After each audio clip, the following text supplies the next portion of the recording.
Are you a singer though? I sing a lot on Phineas and Ferb. Yeah. Like I sing as a hobby, but then at a certain point I was like, I guess I am like considered a professional singer because I sing so often on Phineas and Ferb. And the cool part is like we do every genre of music on Phineas and Ferb. Like that's one of our main things is that we do so many genres, and all of our writers write this like awesome music that I get to sing, and all these kids like grow up like hearing my voice. I went to Disneyland for like a Disney Channel night that they did a couple years ago, and they had like music I sang like playing on Main Street, like playing like in the park, and that was like one of the coolest things that's ever happened to me. I was like actually getting emotional, being like, whoa, this is my voice in Disneyland, like in the happiest place on earth. It was really cool. That is so that's like must be so surreal, right? Incredibly. Yeah. There's a lot of stuff, particularly with that job, that's very surreal, where I'm like, I feel like every actor feels this way, where you're like, you hope that you get to do the thing that you care about doing for the rest of your life.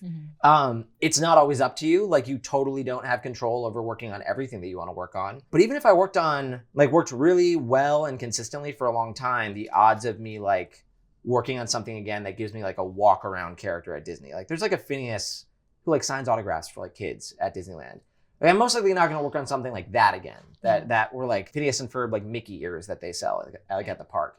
I'd have to like star in like a Pixar movie or something. Right. You know what I mean? Like it's such a specific hard thing to have that. And so there's a lot of very surreal stuff like that for me where I'm like, I can't believe this is something I get to do. Because it's the dream, is like to be a part of something that is like so beloved by so many people. It is. I have only appreciated it more as I've gotten older and as I've met like, because I'm 33 and like I've met people who grew up with the show who now are showing it to their kids.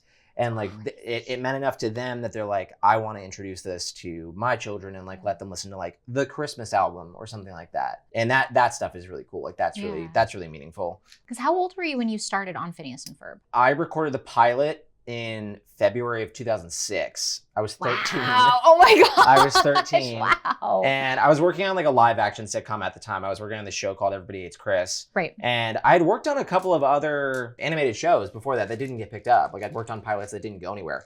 And I was like the last person cast on Phineas and Ferb. It was like a 6-month casting process.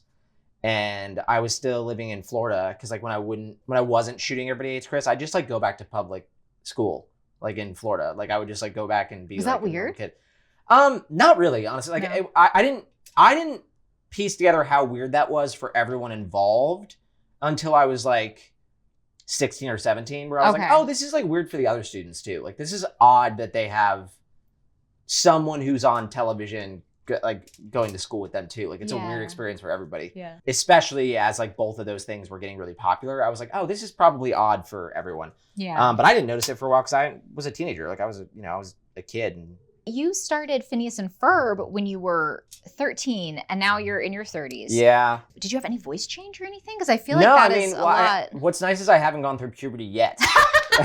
Stop. so I feel like I'll have to deal with it at some point. Like I haven't hit my growth spurt. Like it's coming. We'll get you a little book so you know what to expect. I know.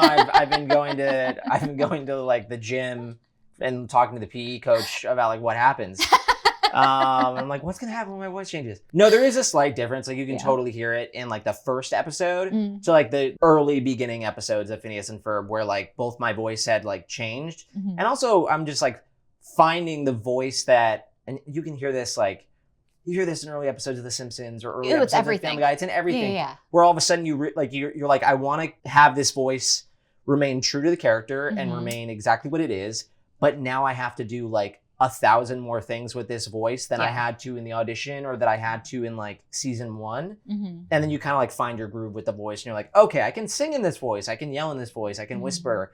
I can do this voice doing impressions of other voices. Right. Like that, because that's the thing you often have to do.